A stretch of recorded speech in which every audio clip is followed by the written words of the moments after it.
अस्सलाम वालेकुम वीवर्स, कैसे हैं आप सब। उम्मीद करती हूँ कि ठीक ठाक होंगे। आज की जो हमारी रेसिपी जो हम आपके लिए बनाने जा रहे हैं अपने अंदाज में, वो है पोटैटो फ्राइज़।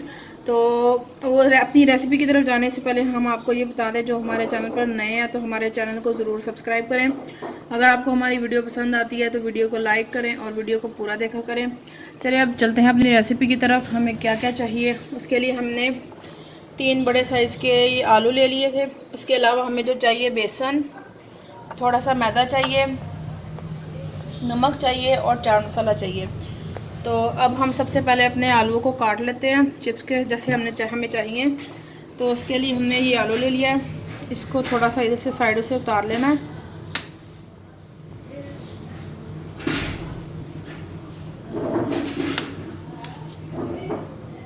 अब हम इनको इस तरह काटेंगे।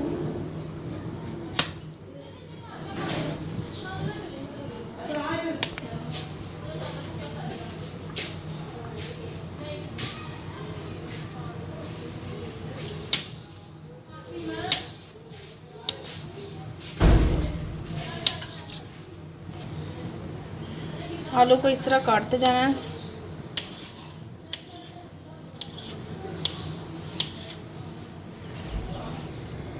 तो जी हाँ, आलू हमने काट लिए हैं। हमने इस तरह के आलू काटने इस शेप में। इतने ही मोटे होने चाहिए, इससे ज़्यादा नहीं, ना इससे पतले ना इससे मोटे।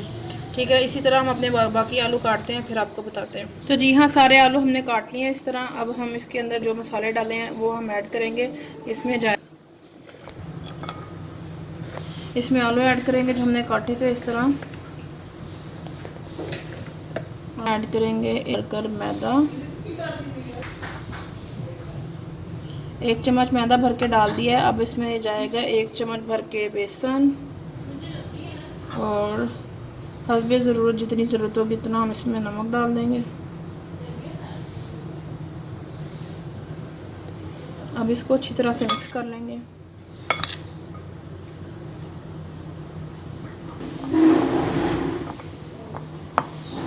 ये हमारे आलू जो अच्छे से मिक्स हो गए हैं। तो अब तो जी हाँ, हमारा मिक्सर ये अच्छे से इसमें मिक्स हो गया है।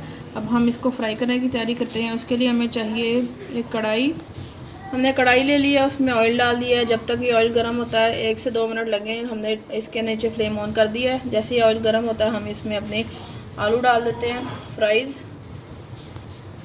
ऑयल जो है वो हमारा ज़्यादा गर्म होना चाहिए। ये हमारा गर्म हो चुका है। अब हम अपनी फ्राइज़ इसके अंदर डालते हैं। बिस्मिल्लाहिर्रहमानिर्रहीम। सारे फ्राइज़ को इसके अंदर डाल देंगे।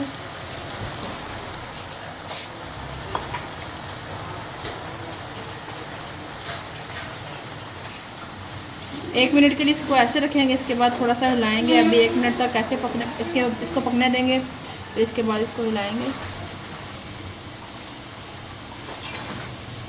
तो जी हाँ, हम इसको 1 मिनट हो चुका है। अब हम इसको एक बार हिला लेंगे। ये देखिए फ्राइज़ अलग होना शुरू हो गई हैं।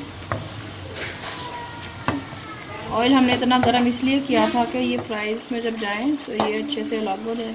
4 से 5 मिनट लगेंगे पकने में, इसका गोल्डन कलर होने में। तो जी हाँ, हमारी फ्राइज़ को पकते हुए 2 से 3 मिनट हो गए और ये देखिए ये कितनी अच्छी तरह से अलग अलग होंगी और कितनी खूबसूरत लग रही हैं। तो इसी तरह हमने इसको 2 से 3 मिनट और पकाना है। इसका कलर गोल्डन नहीं हो जाता तब तक हम इसको पकाएंगे। फिर हम आपको दिखाएं। 4 से 5 मिनट इसको फ्राई होते हुए हो गए। अब हम अपनी फ्राइज़ को निकाल लेंगे और फिर आपको डिश आउट करके दिखाते हैं।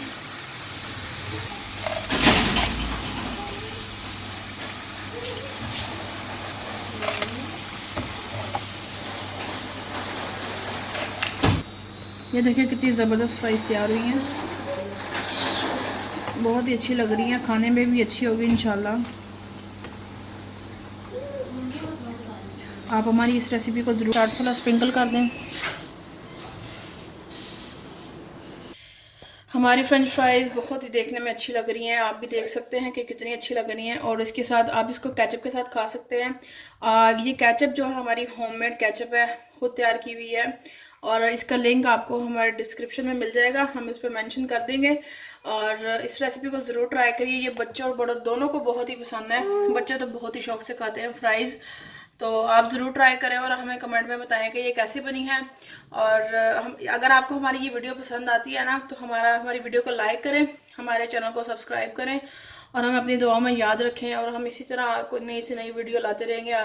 तो चलें अब हम आपको ट्राई करके बताते हैं कि ये कैसे बनी है और फिर आप भी ट्राई ज़रूर कीजिएगा। तो इसी तरह हम केचप के साथ इसको ट्राई करेंगे। बिस्मिल्लाहिर्रहमानिर्रहीम।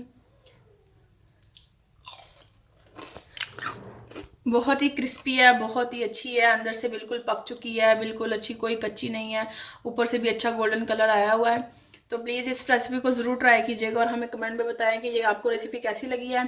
माशाल्लाह से बहुत ही अच्छी लग रही है और बहुत ही ज़बरदस्त बनी है। हमारी वीडियो को लाइक करें ज़रूर और चैनल को सब्सक्राइब करिए। दुआ में याद रखिए। वीडियो को देखने का बहुत बहुत शुक्रिया। इजाज़त दीजिए। अल्लाह हाफिज़।